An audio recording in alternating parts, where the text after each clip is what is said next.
Hello, welcome back to my channel. My name is Megan, and today I am finally going to do my Dior collection. I can't believe that I have one piece from Dior, let alone an actual collection video to film. So without much further rambling, I'm going to try not to just launch into a full-blown review on each item because obviously I love every single one. I spent a lot of time thinking about each piece except for some of the little knickknacks that I'll show you first. So to start out with, I'm going to cover just some of the makeup bits that I have from them, and then I'm going to launch into bags and accessories roughly in the order that I pick them up. So I do have quite a bit of Dior makeup. It's probably one of my favorites. I have the Dior Backstage Foundation along with the primer. I just picked this up this year because I was planning on potentially using it for my wedding. I didn't know how my skin would be on that day and I wanted to have it as an option. I didn't end up using it, but actually, so I'm wearing it now. And one of my favorite things to do is to mix this with the Glossier skin tint. It's just a little bit better consistency for me. This can be a little bit too dry. The Glossier skin tint does a little bit of nothing, honestly. Mixed together, they're pretty perfect. Otherwise, I do have just a lot of lip products from Dior. They're really good. Unfortunately, this year I've been rarely wearing any just because of masks. I can't be bothered. The mask gets all icky and then I have to wash them or throw away the disposable ones. So I do have, I didn't even bring them all out, I couldn't bother, but I have a lot of different lip products from Dior. This is the only red lipstick I have. They're $9.99, really good, stays all day, and their lip oil, which I actually prefer to the Clarins lip oil. They look exactly the same shape packaging, same big doe foot, but I think this one's a little less sticky and I've had an allergic reaction to some of the Clarins ones. Dropping things. Lastly, I just have the Dior highlighter. Again, it's really good. Picking up these little pieces, you can pretty much always get them at least 15% off a couple times a year. I know all the major department stores, they'll have a 15% off sale. And of course, all makeup brands except Chanel. Sephora, you can always get like their one of their big discounts twice a year. So this was the most accessible piece of Dior for me for a long time. And even then, I really couldn't persuade myself to spend that much on foundation until relatively recently. Okay, now moving into accessories and things I've picked up in the boutique. Just to start out with, I was a huge fan of Dior since college. It's when I really started to become more aware of these brands. I had seen Sex and the City, but it was always for someone else. I never actually believed I could own these things. They were for other people or people on TV, you know? So I was really intimidated going into the store. Honestly, I didn't even want to go in until I knew exactly what I wanted to buy. I knew that I could spend the money, which is silly. They're really nice in there and you don't need to be as freaked out as I was. It was ridiculous. But the first ever piece of Dior that I could buy was actually at a thrift store.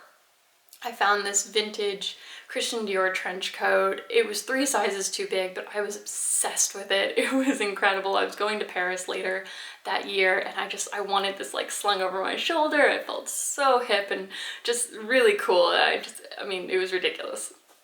It didn't fit me at all. And I ended up giving it to a friend, so I don't have it anymore. But I loved it. A really like greedy part of me still wishes I had it in my collection. But in terms of actually going to the boutique, I first picked up these little cheval earrings with the pink resin bead pearl. I think they're such a statement. They're also kind of unrecognizable unless you're into this kind of stuff. It just has a teeny little CD right there. A lot of their costume jewelry now, I'm not into the big chunky CD stuff, big chunky chains. It's not my thing. But these look really good. I obviously I have big curly hair. It used to be a lot longer, so if when I would have my hair up, this was really the only times you can see earrings that I'm wearing. But I love these. It was the first piece I could buy. I was so nervous going in. I would kind of touch something and then scurry away. you know, and like the employees knew what was up. They knew that I was just being weird and awkward and really nervous. So they would come up, of course, they would offer to help, and I felt so strange asking to see things at the time. I'm over it now, but yeah, I wanted to go in saying, this is exactly what I want, and knowing that I would buy it. Totally unnecessary, but it's how I felt at the time. Okay, what did I next get? Okay, so I keep everything in little dust bags. This next purchase was from a consignment shop in New Jersey. This was actually just a black leather pouch, and it came with the Dior strap. I keep them all in little dust bags because I have cats and their fur gets everywhere. Everything gets so dusty constantly. But this just came with a little Dior handle. You can undo these to make it a little bit longer, but I've never bothered because it is tightly in there. So this is like, it's really cool, big brassy gold, definitely a statement, and actually like really roomy for a clutch. You know, you can kind of just carry it like this or by the handle. Obviously this is not really user friendly. I wouldn't use it like this now, considering how much hand sanitizer we have to use, and you know, it doesn't quite slip under the arm nicely. So this was my first Dior bag. Then they started to come out with the Dior guitar straps, and I realized that they're the exact same shade of gold, and it would make this a lot more user-friendly. I was definitely feeling a little uncomfortable at the time about how much I had spent on this handbag. I think, so I bought one designer bag from that same consignment shop first, and then I bought this. This was the most money I had ever spent on a handbag. It was under 2,000, like well under 2,000, I can remember, but it was still a lot for me to stomach. So the fact that I wasn't using it all that much, given that it was handheld, so I ended up picking up a Dior guitar strap. Again, a lot of money for just a guitar strap, but it meant that I was using this so much more. I think in the first year I only used the clutch about twice and felt really uncomfortable with that. So I ended up picking up this guitar strap. I can fit it crossbody when I'm not wearing a bulky coat. It's just kind of sporty, definitely different from my other handbags, and yeah, I like it. Anything to make them a lot easier to use, because it is just way too much money for me to be comfortable with it sitting on my shelf. Okay, so next from the boutique, I picked up my Dior pouch, just the Lady Dior pouch, often called the clutch or the wallet on chain. I've done a review on this that I'll link below. It's beautiful, really functional, really easy to wear. It comes with the two accessories inside, the zip compartment and the 8-slot card holder. I've done a full review with mod shots, and I'll definitely follow up with all the other items with reviews, and then probably, like, you know, wear and tear down the line. Okay, so what next do we have? Oh, okay, so this is my my most recent bag purchase that I've shown on here. I don't think I've done a first impressions of this yet, but I love it. It's really easy to style because it has every color in the rainbow. It kind of has this crochet effect, you know, not everyone's taste, but I think it's really cool. I feel like all of my bags have a completely different vibe to them, and my style will vary from day to day, whether I want to be more like sporty and relaxed or more girly. And I feel like this is somewhere in between, where, like, let's say I'm wearing an all navy outfit.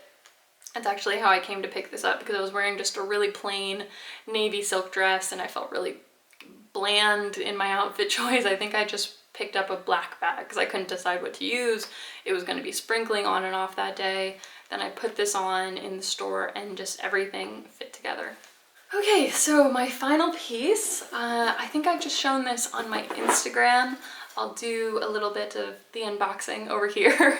I'll insert that clip because it's a scarf, so there really wasn't all that much to see, but it does come in their beautiful box. I've loved this pattern for a long time, but I couldn't find anything that would suit my style, really kind of suit my budget. They did have this same pattern on that gorgeous big throw, that like, you know, $2,000 throw with the fringe.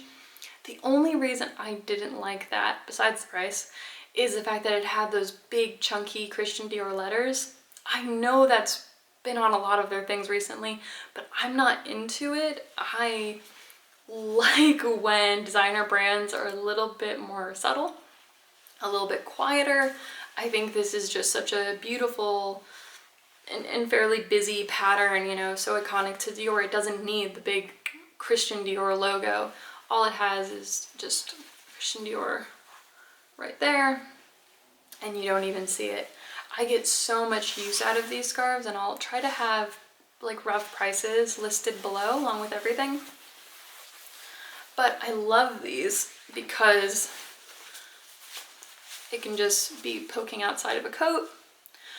I don't know if anyone else has this problem, but when it comes to like neutral and camel coats, beige coats, those kind of things, I feel like they never suit my skin tone.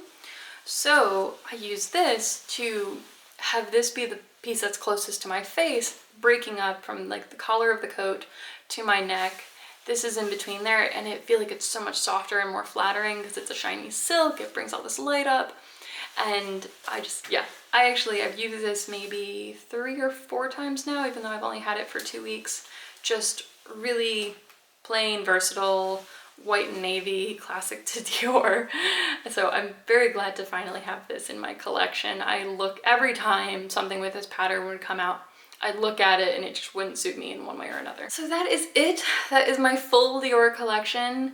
I know it's a lot smaller than some people's, it's a lot bigger than a lot of people's, and it's just, this is what I have found that works for me. I don't want to get anything that I regret. I dread that, and having to deal with maybe selling, or I don't know. So I've been taking my time with picking up all of these pieces. The Dior makeup is fantastic if you're ever looking to try something new. I was thinking about my kind of 2021 wish list earlier this morning, just kind of going over, okay, what would my budget be? What would I maybe like to spend? And there was definitely a Dior category. I've mentioned that I would love to pick up a Lady Dior eventually, just, I can't decide on the color. I want it to fit with my current collection. I want it to look like me, but I also want it to fill a hole, so be something new. So I've really struggled to pick up something. I assumed I would get a color, but given that I now have 2 black Dior bags, do I really need another black one? But black is just so good. It's just so easy, and I know I'm gonna love it forever. So that is everything for today. Thank you so much for watching. If you enjoyed this, if you are interested in any further reviews, please subscribe. Let me know below which pieces you'd like to learn more about. I really want to do more like styling videos, actually showing these pieces in action, because I feel like seeing an Instagram picture only tells you so much. So I'm sure I'll do wear and tear, first impressions, full reviews, all of that later down the line. Anyway, I will talk to you next time. Thanks for watching.